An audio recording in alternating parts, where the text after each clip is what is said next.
fighting for, and their whole philosophy, it's like they weren't. These individuals strike me as people who are sincerely, and I can't speak for all of them, obviously. People are way too complicated and way too dynamic to, summarize, really. But, nonetheless, I'll try. It's like these people that I've been exposed to in the conversation, these old veterans, they're fighting for the situation that we're in now, like the culture that celebrates individual sovereignty, and it's like we need to stop with this group identification and like the polarization between men and women and between white and black or Hispanic or Asian, whatever the minority you want to point to is. It's like, yes, there's been oppression. Yes, there's been awful things in the past. Yes, there are awful things going on now. But I feel like we're just like spending so much time just fighting and arguing about things that are like we're ultimately kind of moved past. I mean, I know people who are racist. I grew up in the fucking middle of nowhere in New Brunswick, Canada, like a place most people never even heard of. There's tons of people who are racist as fuck, but they're ultimately harmless. And they go out into the world and they go out into the city and they do their banking and they do their business and blah, blah, blah, blah. And it's like the racism doesn't really actually amount to anything. And they can like go back home and have their own views of things. Yes, there's definitely people who get together in groups like Nazi groups and Ku Klux Klan groups and stuff, and maybe they still try and like do horrible things, but it's an incredibly small amount of the population. And one of the things I hate so much about all this craziness that seems to be going around is like, well, this is definitely like controversial as fuck, but who cares? The Me Too campaign. Okay, so yes, I'm not trying to advocate anything towards like sexual harassment or abuse. That's like, I'm not for that. No one who is sensible and sane is. It's like an incredibly small amount of people who are responsible for all of like the real acts of like a girl screaming no and a guy's forcing himself on her and stuff, like real rape. It's really awful. It's and so like, but like I've seen posts where people are getting out of hand. It's like a man would approach a woman and ask for her number or something, and next thing you know, the guy's getting screamed at for sexual abuse. It's like, what is a guy supposed to do? Like, you can't ask a girl for a number nowadays. Like, and so it's like, and then there's like this expectation too for all men to apologize for not doing everything. Like, say, like there's an expectation on me to apologize for the atrocities of the other members of my gender and race for doing the horrible things I did. And it's like, I didn't do those things. I never sexually abused a woman. I've never forced myself on a woman before. Why would I have to answer for these psychopaths who do it? And it's like, it bridges too far into this like oversimplistic, reductionistic view of men and women on either side, where it's like, these things are happening between individuals, and it's not that there's this thing like toxic masculinity that results in women getting raped. It's that there's psychotic men out there raping women. But and I'll say this though, a lot of it isn't psychotic men. I think it's more just basically when it comes to one of the things about this Me Too campaign is that there's a lot of times where men just don't see it as what they're doing is wrong. I've heard way too many stories of stuff where guys who are looked on as like good members of the community turning out to have, done some shit that is really bad. So in the case of like someone going up and trying to ask for a number and them being rebuffed, like obviously that's not sexual harassment. Like if it's like, hey, can I have your number, something like that. If people try to conflate, like not conflate, I don't know if that's the word. If people try to say this is an example of my story where someone sexually harassed me, that I don't think that's very helpful for the conversation. But there is a lot of stories that I've heard where women were at a party and some guy who's supposed to be a good guy did something that he shouldn't have, and it just goes on talked about. This guy is not a psychopath. He was just a drunken asshole who decided that, it was perhaps in that moment acceptable for him to do something that was, I think, by most people's definition, sexual assault. And it's, and I'm not saying that, every guy should feel guilty about if they didn't do that either. But I would say that I do think it's important to realize that there's a lot of women right now who, for the first time, feel that they're comfortable with coming out and saying, this happened to me, like this actual injustice was done to me, and at the time I didn't think that I could speak about it. And of course, I don't want to encourage a culture where people are going around and just pointing fingers at everyone and being like. Well, the humongous, humongous, right? like that's kind of where I see the problem. In you have the only downside. Because obviously, like, none of us are against women coming forth about like real abuse that's happened. Like my point about, and so for that reason, like, and I'm not trying to oppose the Me Too campaign. Like, there's a lot. Like, I can only imagine that most cases go unreported, right? And it's obviously like it's ultimately a good thing that they're coming forward and that women are courageous enough in this day and age to, and it's an environment socially where it's like we're going to be supportive, you know, and as a culture, and we should be, and we are being that. I think overall it's pretty good, but there's just these little like areas for it to kind of like exaggerate out of control, like this whole humongous situation, which was a long time ago now, but I mean, there's still these instances, especially in universities, where these ideologically possessed people are just they seem to be the loudest voice a lot of the time on the internet, and it's probably not actually as big as a problem as it might appear, because it's just so exaggerated on the internet and stuff. But I think the internet definitely makes it look like it's, and I mean, maybe it is more than I perceive, but I feel the internet makes it seem a lot worse.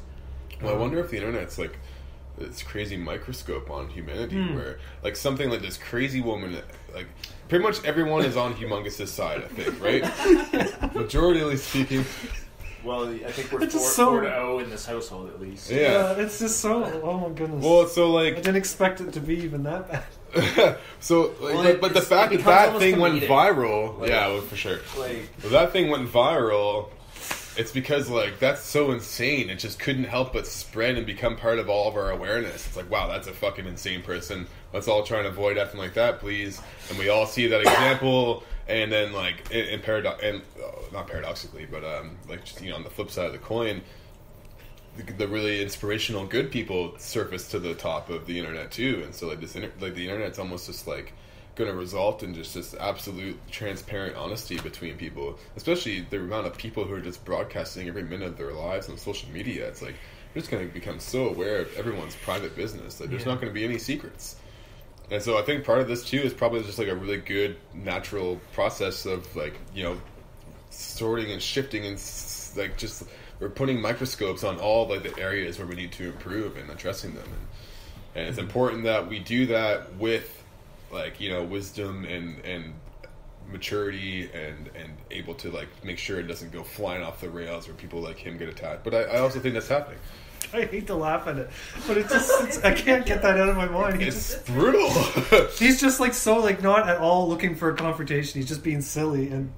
Well, when the guy from H3H3 he got in touch with Humongous because the girl in the video, Humongous, right? It's so funny. His name isn't actually Humongous. Nice, that's good. It's his name is Rudy Pantoja. Maybe, I don't know. That would make sense.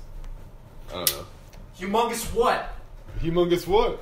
Yeah, like you know, someone's fishing for a confrontation. You see, she certainly was. She went in there looking for it. Yeah, she like left her house that morning. Like, I'm gonna stand up for all the oppressed people, and I'm gonna just like chew this anyone out. It could have been anybody. Yeah. She would have found something. I think what's this is me maybe projecting. This was my. So I've seen a little bit of stuff like this at university, but not very much. A lot of times it's mostly about... I think it's worse in the States. Yeah, and even then, there's so many universities in the States that aren't like that. Like, for sure. But it's like I think what people might see in universities is a chance to really, they're getting to the point where they're adults and they see injustice in the world. And I think they look up to a lot of people in the past who fought injustice and want to try and emulate that, and maybe they go looking for a fight every now and then. Like, I can think of like some groups in Halifax that were operating when I first moved to Halifax. That I think they were anarchist groups. I had no real interaction with them, but I would see their posted on the telephone poles talking about.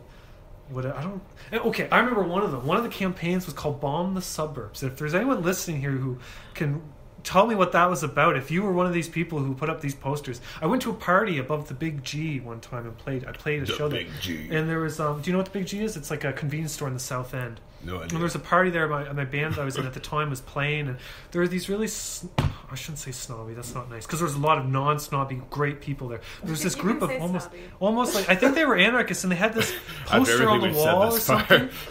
There was these people at this poster wall called "Bomb the Suburbs." You know, that's insane. Even though, like, admittedly, if you watch the, I'm just going to go shout out to the Unabomber here, but this is that guy was bombing people, but I mean his ideology wasn't entirely fucked up, and maybe their ideology isn't entirely fucked up. But it just seems like university just gives people a chance to really figure out,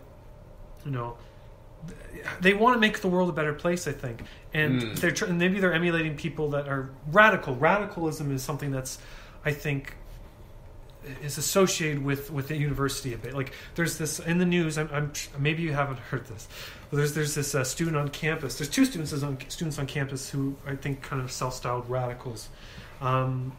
I think one of their names is Masuma Khan. Let's get him on the podcast. Get him talking. Oh, it's a woman. She's she's a student. Is it her? Yeah, Masuma Khan. Yeah, you mentioned one of her articles.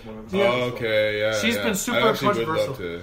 I thought she's at St. Mary's though. Masuma Khan's a Dalhousie student. She's some sort of vice president in the student union. I actually voted for her. But I didn't know anything about her policies. Okay. It was just one of those things. Dalhousie student union says vote, and I'm like, well, I really have no interaction with any of these people, so I just outvoted for her because she was one of the people, and I didn't really know who else to vote for. I'm not going to lie. I didn't really know anything. But like... I hope she hears this. I hope so. I have no... How many votes did she get, like Mike? I don't know. But it was... I think it's because I saw... Obviously enough. I think it's because maybe she was like in a building that I was in handing out flyers or something. Maybe I got a flyer. I don't know. I couldn't tell you. Yeah. But the point is, she's a self-styled radical, and I won't talk about her ideology because I can't admit to know much about it. But the point is I'm trying to make, there's a lot of people who they see this idea of being a radical as a means for changing society for the better, but I admittedly, like, not Masuma Khan, I'm not criticizing her, but there's a lot of young people when they go out and be radical, and they're going into like these events, like say Jordan Peterson, and you see these people like going out and shutting down his events, and they literally think he's Hitler. Yeah, so they take it to this extreme that I think isn't very productive. Even if I find myself I have some pretty radical ideology. Yeah, you're crazy. I'm fucked. You're fucked. But I also try to think about. I hate to reference this because it's such a stupid show. But House of Cards. There's this one scene where the wife talks to this this sort of I think he's like a very progressive member of Congress who they basically just walk all over. They walk all over any chance they get. He's never willing to compromise. So this terrible character, she's a god-awful human being, but she makes a point that, he never compromises, and that's why he never gets anything done in Congress. And she's willing to compromise and do all this stuff to like actually get change done.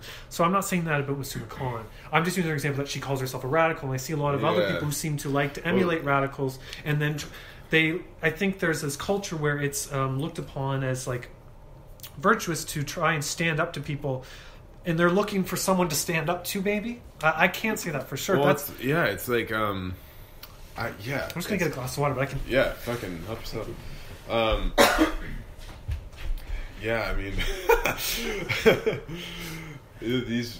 mean... I feel inclined to believe, too, that they're motivated by, like, a real...